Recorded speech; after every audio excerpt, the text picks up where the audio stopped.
Assalamualaikum warahmatullahi wabarakatuh. Anak-anak, kita hari ini belajar tentang hijrah Nabi Muhammad ke kota Madinah.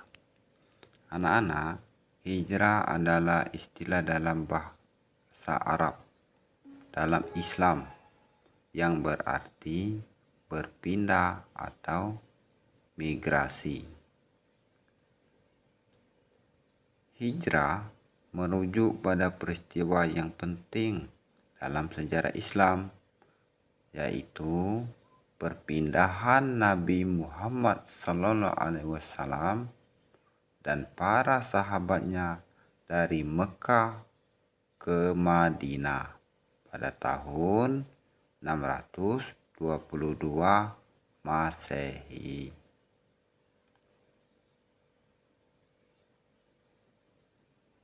Nah, peristiwa hijrah itu tentunya kita bertanya-tanya, mengapa Nabi Muhammad sampai hijrah atau berpindah?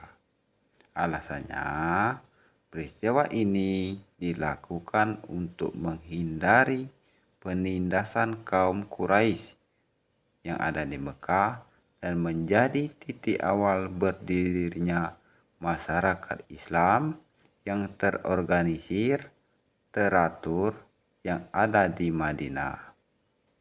Anak-anak, hijrah ini juga menandai awal kalender Hijriah dalam Islam. Tentunya Nabi Muhammad tidak serta-merta pindah tanpa strategi yang dilakukannya.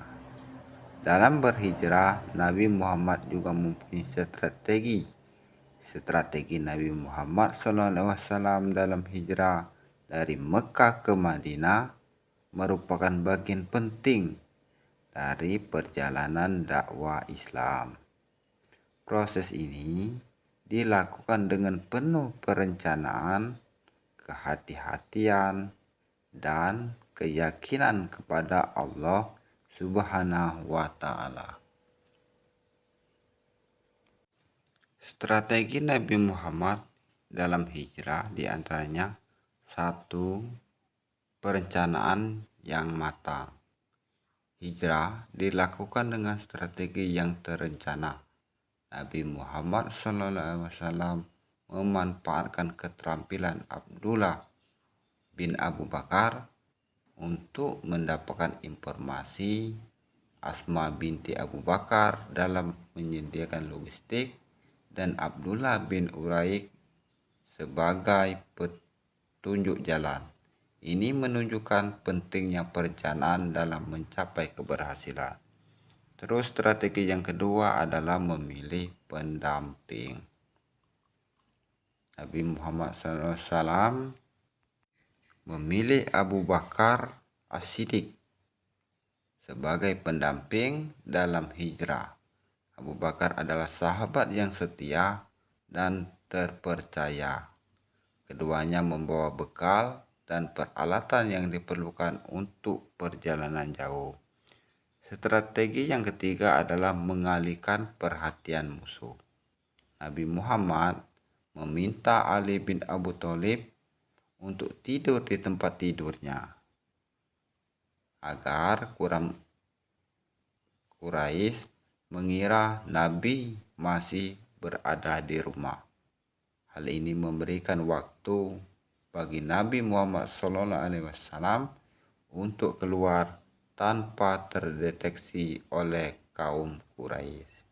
Karena kaum Quraisy mengira Nabi Muhammad SAW masih tidur di rumahnya. Terus strategi yang keempat adalah menggunakan rute yang tidak biasa. Nabi Muhammad SAW dan Abu Bakar memilih rute yang jarang dilalui menuju Madinah untuk menghindari kerajaan Quraisy.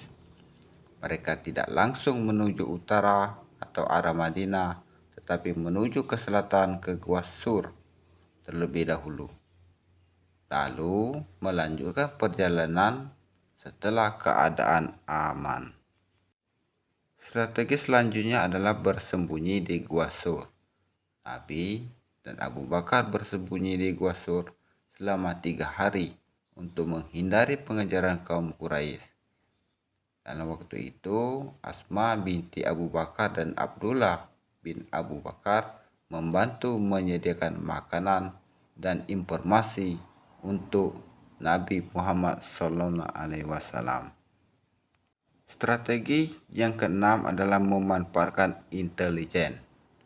Abdullah bin Abu Bakar berperan sebagai pengumpul informasi dari kota Mekah, sementara Amir bin Fuhairah, seorang pengembala, membantu menghapus jejak perjalanan dengan menggiring kambing di atas jejak mereka. Strategi yang ketujuh adalah kepercayaan yang teguh kepada Allah Subhanahu wa taala. Nabi Muhammad SAW menunjukkan ketenangan dan keyakinan tinggi kepada Allah saat mengejar Quraisy hampir menemukan mereka di Gua Sur.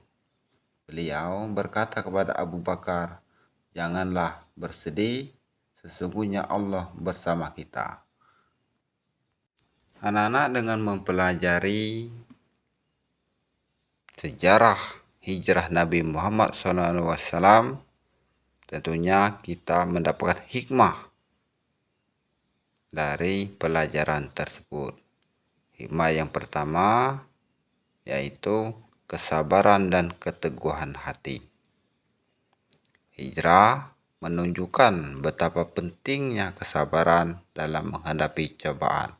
Seperti yang kita pelajari tentang hijrah, Nabi Muhammad selalu teguh hati dan sabar dalam menghadapi kaum Quraisy. Nabi Muhammad SAW dan para sahabatnya menghadapi berbagai macam tekanan, ancaman, bahkan kekerasan dari kaum Quraisy. Namun mereka tetap teguh dalam mempertahankan keimanan mereka. Hikmah yang kedua adalah perencanaan yang matang. Hijrah dilakukan dengan strategi yang terencana.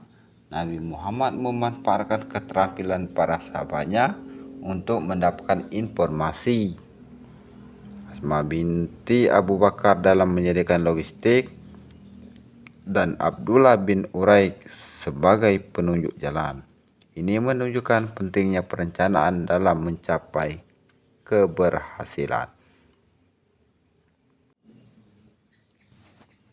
Dan anak-anak sekalian, pada akhirnya hijrah bukan hanya tentang perpindahan fisik, tetapi juga perpindahan hati, pikiran, dan perilaku menuju sesuatu yang lebih baik.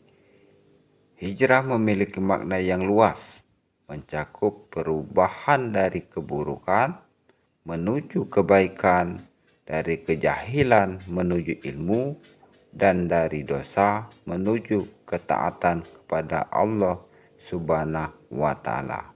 Jadi anak-anak, hijrah itu bukan hanya sekedar kita pindah dari kota A ke kota B, tapi makna yang luas, hijrah itu ada di dalam hati kita. Kita berubah dari sifat jelek ke sifat yang lebih baik, itu sudah dinamakan dengan hijrah. Dan sebaik-baiknya hijrah adalah hijrah yang seperti itu. Hijrah hati lebih baik dari hijrah fisik. Terima kasih. Assalamualaikum warahmatullahi wabarakatuh.